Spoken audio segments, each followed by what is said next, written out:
দেন আমরা second chapter নিয়ে আলোচনা করবো। আমাদের সেকেন্ড চ্যাপ্টার বলা হচ্ছে স্টেটস অফ ম্যাটার, অর্থাৎ পদার্থের অবস্থা নিয়ে আমরা আলোচনা করব। আমরা জানি পদার্থ তিন অবস্থায় থাকতে পারে, একটা হচ্ছে কঠিন, তরল এবং বায়বীয়। এই তিন অবস্থায় আমাদের পদার্থ থাকতে পারে। আমরা এই তিন অবস্থা নিয়ে একটু বিস্তারিত এখানে জানার চেষ্টা করব।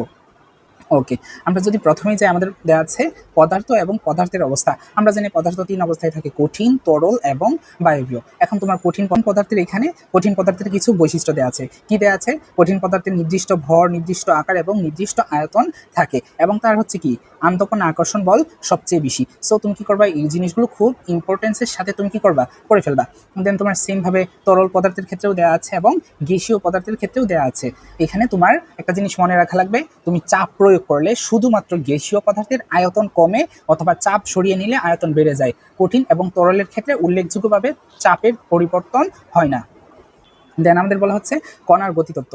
কণার গতিতত্ত্ব টপিক্সটা তোমার চিত্রের মাধ্যমে এখানে দেখানো হয়েছে। প্রথম একটা কঠিন পদার্থ দেওয়া আছে, ভালো কথা, ওইটাকে কি করলাম আমরা, হিট দিলাম। হিট দিলে হচ্ছে কি, তার মধ্যকার যে অণুগুলো আছে সেগুলো কাপাকাপি করবে।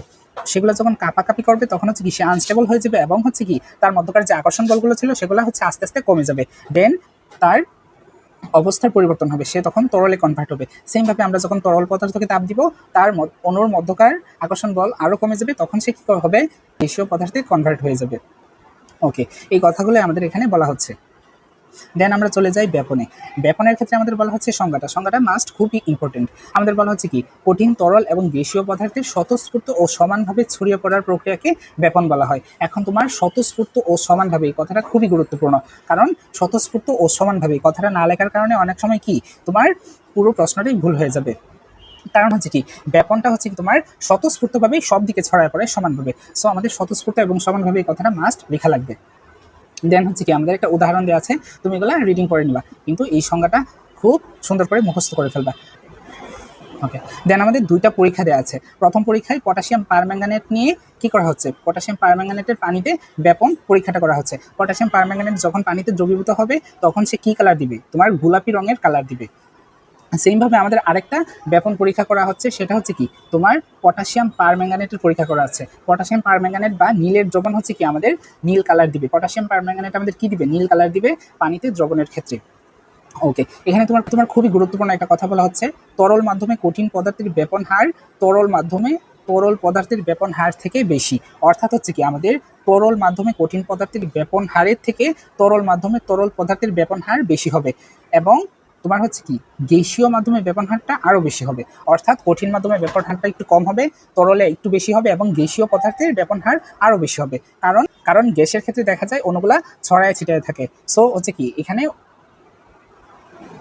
গ্যাসের ক্ষেত্রে দেখা যায় অণুগুলা খুব দূরে দূরে অবস্থান করে এবং ছড়ায় ছিটিয়ে থাকে। সো এখানে কি হবে, আমাদের ব্যাপনটা আরও দ্রুত হয়ে যাবে, আরও দ্রুত এই ব্যাপনটা ছড়ায় যাবে। সো হচ্ছে কি, আমাদের এখানে ব্যাপন হারটা অবশ্যই বেশি হবে।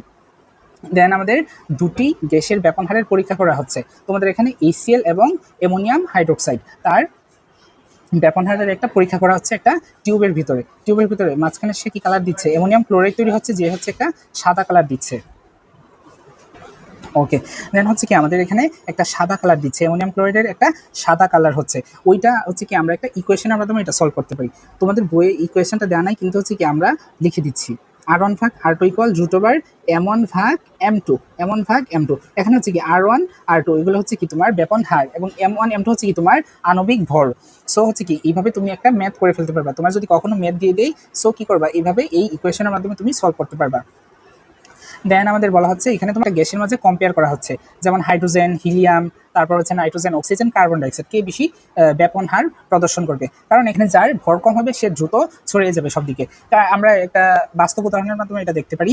যদি দৌড় প্রতিযোগিতা হয়, সেখানে আমরা কি দেখি, নর্মালি আমাদের যে চিকন ব্যক্তিটা আছে সে সবচেয়ে দ্রুত রেসটা কমপ্লিট করে, এবং যে সবচেয়ে মোটা সে হচ্ছে কি আস্তে ধীরে ধীরে দৌড়াইতে পারে। সো এখানে সেম জিনিসটা হচ্ছে, যার ভরটা এখানে বেশি সে হচ্ছে কি তার ব্যাপন হার কম, এবং যার ভরটা কম তার ব্যাপন হার বেশি। অর্থাৎ সে হচ্ছে কি এখানে ব্যাপন হার ভরের সাথে ব্যস্তানুপাতিক সম্পর্ক প্রদর্শন করে। দেন আমাদের পরের টপিক হচ্ছে কি নিঃসরণ বা ইফিউশন। নিঃসরণের সংজ্ঞাটাও তুমি ভালো করে পড়ে ফেলবে। এখানে হচ্ছে কি, সরু ছিদ্রপথে উচ্চচাপ থেকে কোনো নিম্নচাপের দিকে সজোরে বেরিয়ে আসার প্রক্রিয়াকে কি বলা হয়, নিঃসরণ বলা হয়। এখানে তোমার উচ্চচাপ এবং নিম্নচাপ এই কথাটা মাস্ট লেখা লাগবে, কারণ হচ্ছে কি নিঃসরণে আমাদের চাপের প্রভাবটা থাকে। সো এখানে খুবই সুন্দর একটা উদাহরণ দেওয়া আছে, বেলুনের একটা উদাহরণ দেওয়া আছে, এটা তুমি একটু রিডিং করে নিবা। দেন হচ্ছে আমাদের কি ব্যাপন এবং নিঃসরণের পার্থক্য দেওয়া আছে। এই পার্থক্যটা মাস্ট, খুবই খুবই ইম্পর্টেন্ট। আমাদের বলা হচ্ছে কি ব্যাপন ও নিঃসরণ মূলত একই ঘটনা। ব্যাপনের ক্ষেত্রে আমাদের চাপের প্রভাব নেই, নিঃসরণের ক্ষেত্রে চাপের প্রভাব আছে। এবং ব্যাপনটা হচ্ছে কি স্বতঃস্ফূর্তভাবে ছড়ায় যায়, নিঃসরণটা হচ্ছে কি চাপের কারণে ঘটে থাকে।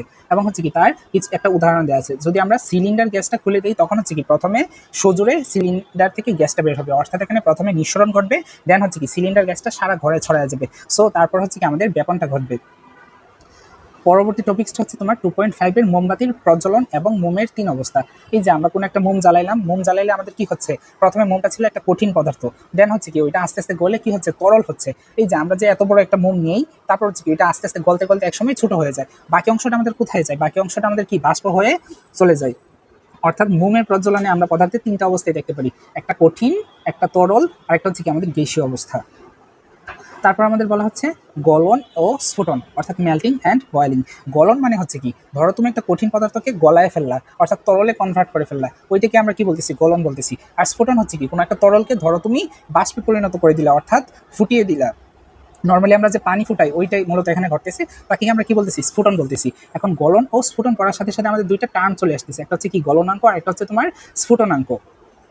অর্থাৎ যে তাপমাত্রায় কোনো পদার্থ গলতে শুরু করে তাকে কি বলা হয়, গলনাঙ্ক বলা হয়। এখানে তোমার একটা বিষয় খেয়াল রাখা লাগবে, 1 ATM চাপে, কারণ 1 অ্যাটমসফিয়ারিক চাপে হচ্ছে কি আমাদের সবকিছু আইডিয়াল মান বের হয়। সো আমরা কি করব, এখানে 1 বায়ুমণ্ডলীয় চাপের কথাটা উল্লেখ করে দিব। সেমভাবে আমাদের স্ফুটনাঙ্কের ক্ষেত্রেও 1 বায়ুমণ্ডলীয় চাপের কথাটা উল্লেখ করা লাগবে। নর্মালি আমাদের পানির গলনাঙ্ক হচ্ছে কি 0°C এবং পানির স্ফুটনাঙ্ক হচ্ছে কি আমাদের 100°C। যখন আমরা কি করব, পানিকে গলায় ফেলবো, ওইটাকে আমরা কি বলতেছি, গলন বলতেছি। এই গলনের একটা বিপরীত প্রক্রিয়া আছে, রিভার্স একটা প্রক্রিয়া আছে, সেটাকে আমরা কি বলতেছি, কঠিনীভবন। অর্থাৎ তুমি একটা কঠিন পদার্থকে গলায় ফেললা, তরলে পরিণত করলা, ওইটাকে আমরা কি বলতেছি, গলন। ওই তরল পদার্থকে আবার কি করলা, কঠিনে কনভার্ট করে দিলা, অর্থাৎ বিপরীত দিকে তুমি চলে গেলা, ওইটাকে আমরা কি বলতেছি, কঠিনীভবন। সেম ভাবে আমাদের যখন তরলকে তুমি বাষ্পে পরিণত করলা তাকে আমরা বলতেছি স্ফুটন। ওই বাষ্পকে যখন হচ্ছে কি আমরা আবার তরলে কনভার্ট করবো, ওইটাকে আমরা বলতেছি কি তোমার ঘনীভবন। এখানে এই বিষয়টুকু দেয়া আছে। স্ফুটনের বিপরীত প্রক্রিয়ার নাম হচ্ছে কি তোমার ঘনীভবন।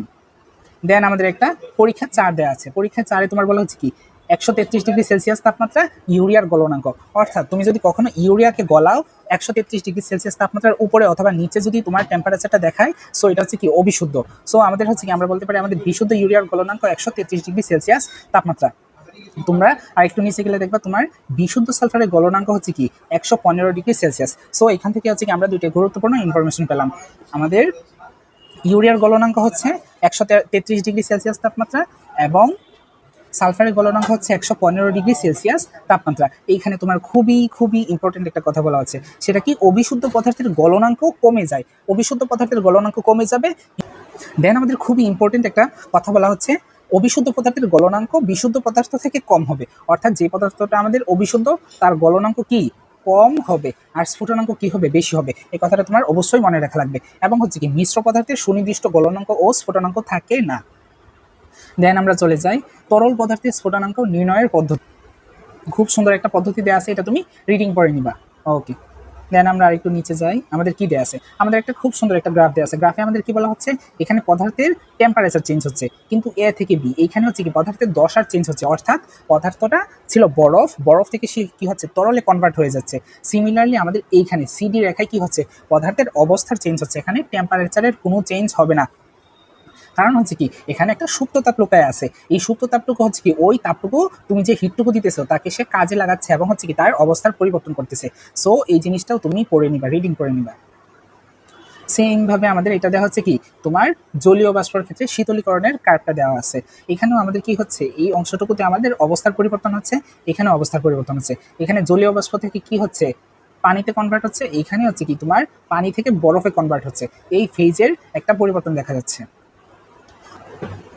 দেন আমাদের পরবর্তী টপিকস হচ্ছে কি পাতন ও ঊর্ধ্বপাতন। এটা তুমি ইংলিশ টার্মটাও পড়ে ফেলবা। পাতন হচ্ছে কি তোমার ডিস্টিলেশন, ঊর্ধ্বপাতন হচ্ছে কি সাবলিমেশন। ওকে, এটা পড়ে ফেলবা। এখন পাতন বলতে কি বোঝায়, পাতন হচ্ছে কি তোমার ঘনীভবন এবং বাষ্পীভবন।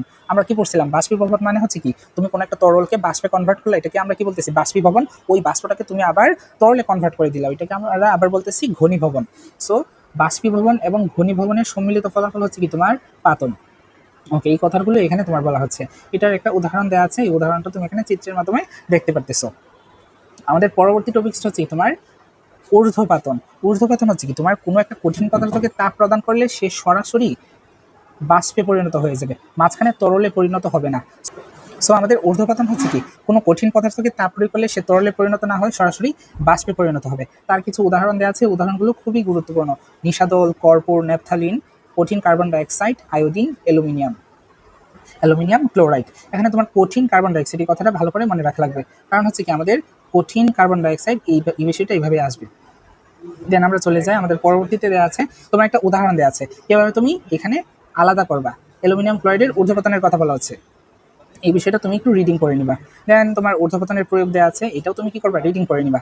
এখানে তোমার দুইটা উদাহরণ দেওয়া থাকতে পারে বালি এবং গ্লুকোজের মাঝে কিভাবে তুমি পার্থক্য করবা। এখানে পার্থক্য করার উপায় নাই, কারণ হচ্ছে কি এখানে কেউ উদ্দায়ী পদার্থ না, আমাদের বালি ও গ্লুকোজের মাঝে কোনো উদ্দায়ী পদার্থ নাই। সো হচ্ছে কি আমরা তাপ প্রয়োগ করে তাদেরকে পৃথক করতে পারবো না। কিন্তু আমাদের আয়োডিন মিশ্রিত লবণের ক্ষেত্রে কি, আয়োডিনটা হচ্ছে একটা উদ্দায়ী পদার্থ, আয়োডিনটা হচ্ছে উদ্দায়ী পদার্থ। দেন হচ্ছে কি আমরা এটাকে তাপ প্রদানের মাধ্যমে পৃথক করতে পারবো।